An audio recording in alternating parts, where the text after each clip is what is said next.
warahmatullahi wabarakatuh. Nama saya Sarifatudiana, NIM saya 28920 548. Saya dari Prodi Manajemen, Fakultas Ekonomi dan Bisnis dari Universitas Pancasakti Bekasi.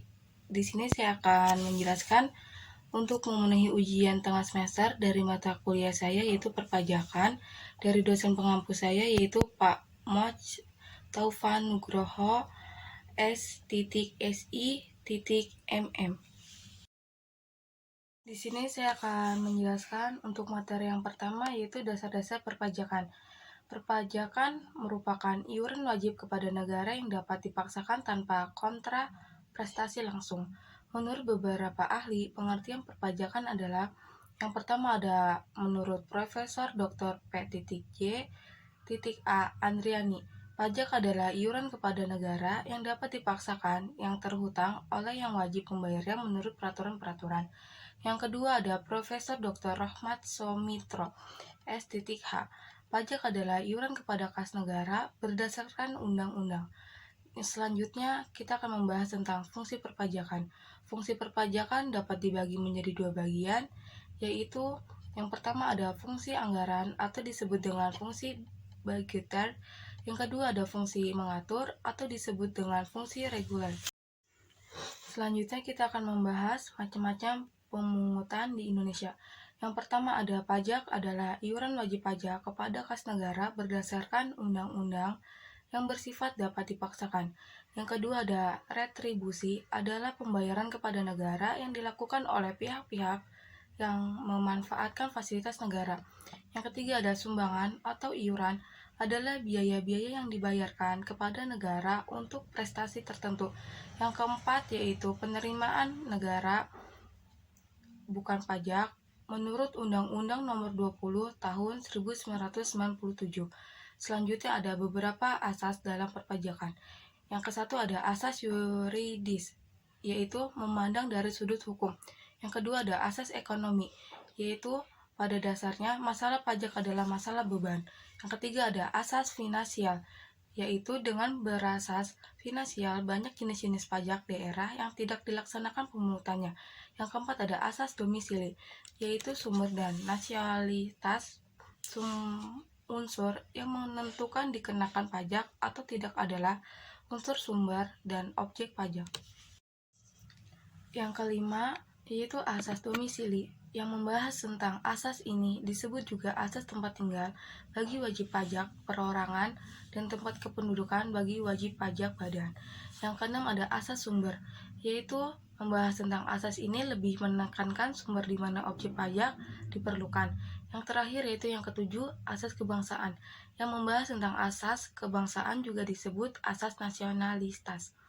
Selanjutnya kita akan membahas tentang asas pemungutan pajak. Yang pertama ada asas equality atau pembagian tekanan pajak pada masing-masing subjek pajak. Yang kedua ada asas certainty atau pajak yang dibayar harus jelas atau yang disebut dengan certain. Yang ketiga ada asas convenience atau pajak dipungut sebaiknya pada saat yang paling baik bagi wajib pajak. Yang terakhir yaitu keempat ada asas ekonomi atau efisiensi atau pungutan pajak hendaknya dilakukan sehemat-hematnya. Selanjutnya kita akan membahas tentang teori pungutan perpajakan. Sesuatu dalam fasalah bernegara bahwa terdapat alasan negara melakukan pungutan perpajakan, diantaranya yaitu yang kesatu ada teori asuransi, kedua teori kepentingan, ketiga teori gaya pikul, keempat teori bakti, kelima teori asas daya beli. Selanjutnya kita akan membahas tentang sistem pungutan pajak.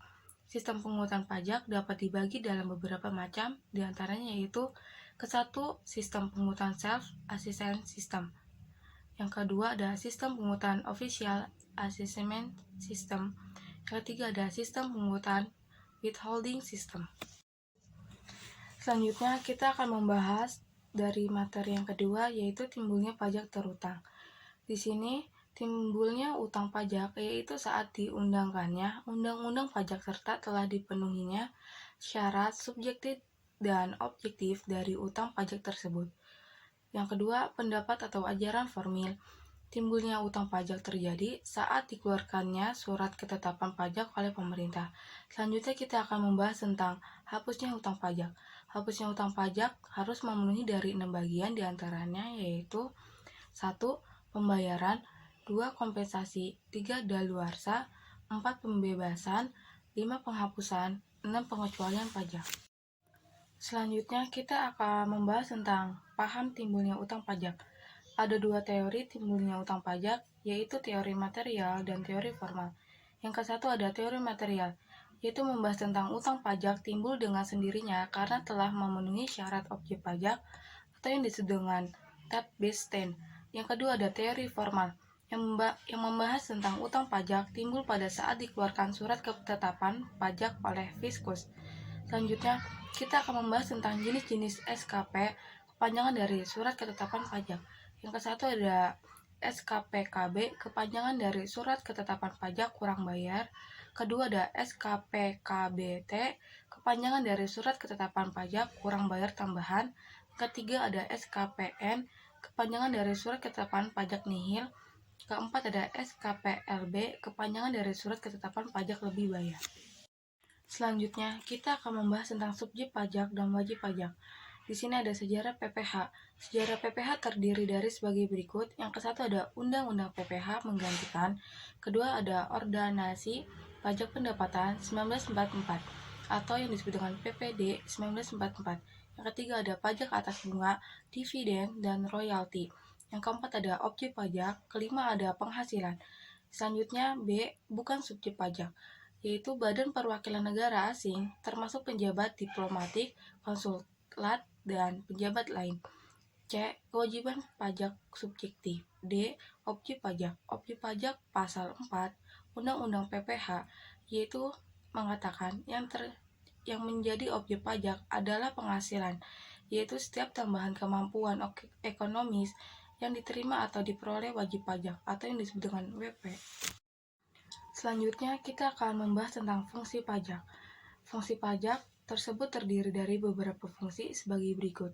Yang ke satu ada fungsi budgeter, ialah tingkat peranan pajak. Sebagai fungsi budgeter dapat dianalisis melalui membaca anggaran pendapatan belanja negara atau yang disebut dengan APBN. Yang kedua ada fungsi reguler. Sejak 1967, fungsi mengatur pajak-pajak negara ialah untuk merangsang investor baik asing maupun nasional untuk menanam modal di Indonesia. Yang selanjutnya, kita akan membahas tentang fasilitas perpajakan berupa pembebasan tax holiday atau pengurangan pajak atau yang disebut dengan tax allowance. Fasilitas perpajakan diberikan tidak terbatas pada penanaman modal asing dan penanaman modal dalam negeri. Di sini terdiri dari investor-investor tersebut. Yang ke satu ada investor asing, kedua investor nasional, ketiga perkembangan, dan keempat ada revaluasi. Selanjutnya kita akan membahas tentang materi bab 3, yaitu jenis-jenis pajak penghasilan. Yang pertama ada pengertian PPH pasal 21 adalah pajak atas penghasilan berupa gaji, upah, honorarium, tunjangan, dan pembayaran lainnya sehubungan dengan pekerjaan atau jabatan. B. Subjek PPH pasal 21 terdiri dari subjek pajak PPH pasal 21, kedua pegawai, 3. Penerimaan pensiun, 4. Penerimaan honorarium, kelima ada penerima upah. Selanjutnya C. Di sini bukan subjek pajak, yaitu membahas tentang Badan Perwakilan Negara Asing termasuk pejabat diplomatik, konsulat, dan pejabat lainnya. Syaratnya adalah atas timbal balik. Selanjutnya, kita akan membahas tentang objek PPH pasal 21 yang terdiri dari yang ke satu ada penghasilan teratur, kedua penghasilan tidak teratur, ketiga ada upah harian, mingguan, satuan, dan borongan.